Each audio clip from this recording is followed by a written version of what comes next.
ನೀವು ಪ್ರವಾಸ ಮಾಡಿದ್ರೆ ಹೇಗಿದೆ ರೆಸ್ಪಾನ್ಸ್? ಚೆನ್ನಾಗಿದೆ. ಎರಡು ದಿನ ಆಯ್ತು. I think last week Thursday Friday ಬಂದಿದೆ.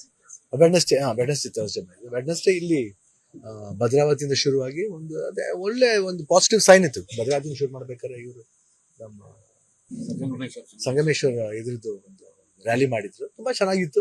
Welcome was good. ಯಾವಾಗಲೂ ಬಂದ ತಕ್ಷಣ ಒಂದು ಪಾಸಿಟಿವ್ನೆಸ್ ಇತ್ತು. ನನಗೆ ಆಕ್ಚುಲಿ ಲಾಸ್ಟ್ ಎಲೆಕ್ಷನ್ ಏನ್ ಡಿಫ್ರೆನ್ಸ್ ಕಾಣ್ತು ಅಂದ್ರೆ, ಬಂದ ತಕ್ಷಣ ಒಂದು ಹೊಸತನ ಇತ್ತು, ಒಂದು ಕಾನ್ಫಿಡೆನ್ಸ್ ಇತ್ತು. ಅವಾಗ ಇರ್ಬೇಕಾದ್ರೆ ಸ್ವಲ್ಪ ಏನಪ್ಪಾ ಇದು ಅನ್ನೋ ತರ ಇತ್ತು. ಬಟ್ ಈ ಸಲ ಅದೇನೋ ಗೊತ್ತಿಲ್ಲ, ಜನಗಳ ಒಂದು ರಿಯಾಕ್ಷನ್ ಇರ್ಬೋದು. ಯಾಕಂದ್ರೆ ಇದು ಎಷ್ಟು ಜನ ಸೇರ್ತಾರೆ ಅನ್ನೋದಲ್ಲ, ಎಷ್ಟು ಜನ ನೋಡ್ತಾರೆ, ಯಾವ ರೀತಿ ನೋಡ್ತಾರೆ. ಬಟ್ ಅದ್ ನೋಡಿದಾಗ ನಮಗೆ ಅನಿಸ್ತು ತುಂಬಾ ಪಾಸಿಟಿವ್ ಆಗಿದೆ ಈ ಸಲ. ಎಲ್ರಿಗೂ ಒಂದು ಬದಲಾವಣೆ ಬೇಕು ಅಂತ ಅನಿಸ್ತಾ ಇದ್ದಂತ ಒಂದು ಭಾವನೆ ನನ್ನಲ್ಲಿ ಮೂಡ್ತು. ಅದು ಐ ಡೋಂಟ್ ನೋ, ನಮ್ಗೆ ಎಷ್ಟು ಸರಿನೋ ಕರೆಕ್ಟ್ ಗೊತ್ತಿಲ್ಲ. But I feel that changes. ಅದೇ ತರ ಶಿವಮೊಗ್ಗಕ್ಕೆ ಬಂದಾಗ ಮಾತಾಡಿದ ರೀತಿ ಇರ್ಬೋದು, ಇಲ್ಲಿ ಕಾರ್ಯಕರ್ತರೆಲ್ಲ ಬಂದಿದ್ರು, ಎಲ್ಲರ ಜೊತೆ ಮೀಟ್ ಮಾಡಿದ್ರು. ಸೊ ಅವ್ರ ಜೊತೆ ರಿಕ್ವೆಸ್ಟ್ ಮಾಡಿದ್ರು, what we want to do, what you should do, what you people should do, ನಾವು ಯಾತಕ್ಕೋಸ್ಕರ ಬಂದಿದ್ದೀವಿ, ಏನ್ ಮಾಡ್ಬೇಕಂತಿದೀವಿ ಅಂತ. ಸಾವಿರಾರು ಕ್ವಶನ್ಗಳು ಬರುತ್ತೆ, ಅದು ಆನ್ಸರ್ ಮಾಡ್ಬೇಕಾದ್ರೆ ಇವಾಗ ಆನ್ಸರ್ ಮಾಡ್ಬೇಕಾದ ಅವಶ್ಯಕತೆ ಇಲ್ಲ ಅಂತ ಅನ್ಸುತ್ತೆ. ಯಾಕಂದ್ರೆ ಈಗ ಜನಗಳಿಗೂ ಇದಕ್ಕೂ ಬಿಟ್ಟಿದ್ದು. ಯಾಕಂದ್ರೆ ನಾವು ಮಾತಾಡಿ ಅರ್ಥ ಮಾಡಿಸೋದಲ್ಲ, ಅದು ಅವ್ರಿಗೆ ಗೊತ್ತಾಗ್ಬೇಕು. ಯಾಕಂದ್ರೆ ನಿಲ್ತ್ಕತೀವಿ ಅಂದ್ಮೇಲೆ ಮನುಷ್ಯ ನಿಂತ್ಕೋಬೇಕಾದ್ರೆ ಏನಾದ್ರು ಒಂದು ಬದಲಾವಣೆ ತರ್ಬೋದು. ನಂಬಿಕೆ ಮುಖ್ಯ. ನಮ್ಗೆ ಎಷ್ಟು ನಂಬಿಕೆ ಇದೆಯೋ ನಾವು ನಮ್ಮ ಕೆಲಸದ ಮೇಲೆ ಅಷ್ಟೇ ನಂಬಿಕೆ ಜನಗಳಿಗಿರ್ಬೇಕು. ನಾವು ಆ ಕೆಲಸ ಮಾಡ್ತೀವ ಇಲ್ವಾ ಅಂತ.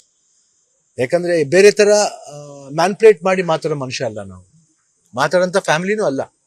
ಬಹಳ ಸ್ಟ್ರೈಟ್ ಫಾರ್ವರ್ಡ್ಗೆ ನಿಯತ್ತಾಗಿ ನಾವೇನ್ ಬೇಕೋ ಅದೇ ಬರೋದು. ಏನ್ ಇಲ್ಲಿ ಬರುತ್ತೋ ಇಲ್ಲಿ ಬರುತ್ತೆ. ಇಲ್ಲಿ ಇಟ್ಕೊಂಡು ಮಾತಾಡೋದೇ ಅಲ್ಲ. ನಾವೇನಾದ್ರು ಹೃದಯದಿಂದ ಮಾತಾಡೋರು, ಏನ್ ಅವ್ರ ಪಕ್ಷ ಒಂದು ಫಾಲೋ ಮಾಡಿದಾರೋ ಆ ಪಕ್ಷನ ಫಾಲೋ ಮಾಡ್ಕೊಂಡು ಇನ್ ನಾವೇನ್ ಮಾಡ್ಬೇಕು ಜನಗಳಿಗೆ ಅನ್ನೋದನ್ನ ನಾನು ಗೀತನ ಹತ್ರ ಆಲ್ರೆಡಿ ಮಾತಾಡಿದ್ದೀನಿ. What we should do, what is the problem, local problem ಏನಿದೆ ಅದೆಲ್ಲ ತಿಳ್ಕೊಂಡು ಹೆಂಗ್ ಸಾಲ್ವ್ ಮಾಡ್ಬೋದು. ಎಸ್ಪೆಷಲಿ ಯಾಕಂದ್ರೆ ವುಮೆನ್ಸ್ಗೆ ಒಂದು ದಾರಿ ಆಗ್ಬೇಕಂದ್ರೆ ಎಷ್ಟೋ ಜನ ಕೇಳ್ತಾರೆ, ವುಮೆನ್ಸ್ ಇದು ತುಂಬಾ ಕಡಿಮೆ ಇದೆ ಕರ್ನಾಟಕದಲ್ಲಿ. ಪಾಲಿಟಿಕ್ಸ್ ನೋಡ್ಕೊಂಡು ವುಮೆನ್ಸ್ ತುಂಬಾ ಕಡಿಮೆ ಇದೆ. ಬೇರೆ ತಮಿಳ್ನಾಡಲ್ಲೇ ಒಬ್ರು ಪ್ರಶ್ನೆ ಕೇಳಿದ್ರು, ಅದೇ ಈ ಪ್ರಶ್ನೆ ನೀವು ಯಾರು ಕೇಳಿಲ್ಲ. ಅಲ್ಲಿ ಕೇಳಿದ್ರು ಒಬ್ರು, ಟು ಬಿ ಫ್ರ್ಯಾಂಕ್, ಈ ತರ ವುಮೆನ್ಸ್ ತುಂಬಾ ಕಡಿಮೆ ಇದಾರಲ್ಲ ಕರ್ನಾಟಕದಲ್ಲಿ, ಯಾಕೆ ಪರ್ಸೆಂಟೇಜ್ ಬರ್ಬೇಕು ಅಂತ ನನ್ನ ಆಸೆ.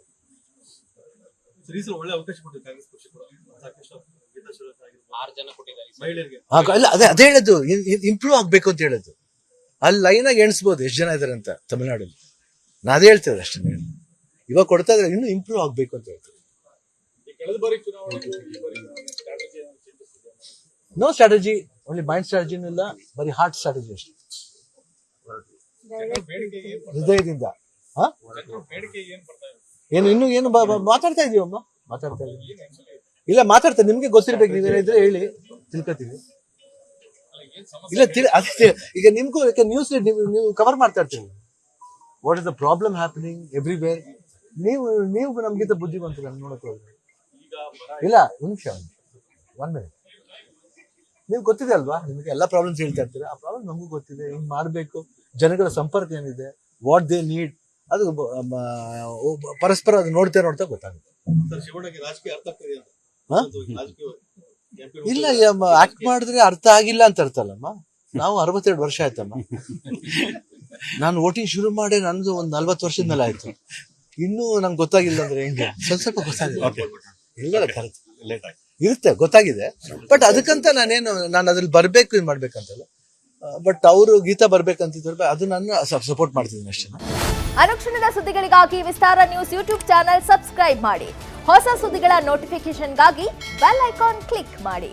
ಲೇಟೆಸ್ಟ್ ಅಪ್ಡೇಟ್ಸ್ಗಾಗಿ www.vistaranews.com ವೆಬ್ಸೈಟ್ಗೆ ವಿಸಿಟ್ ಮಾಡಿ. ಅಂಗೈಯಲ್ಲೇ ಜಗತ್ತಿನ ಸುದ್ದಿ ತಿಳಿಯಲು ವಿಸ್ತಾರ ನ್ಯೂಸ್ ಕನ್ನಡ ಆಪ್ ಡೌನ್ಲೋಡ್ ಮಾಡಿ.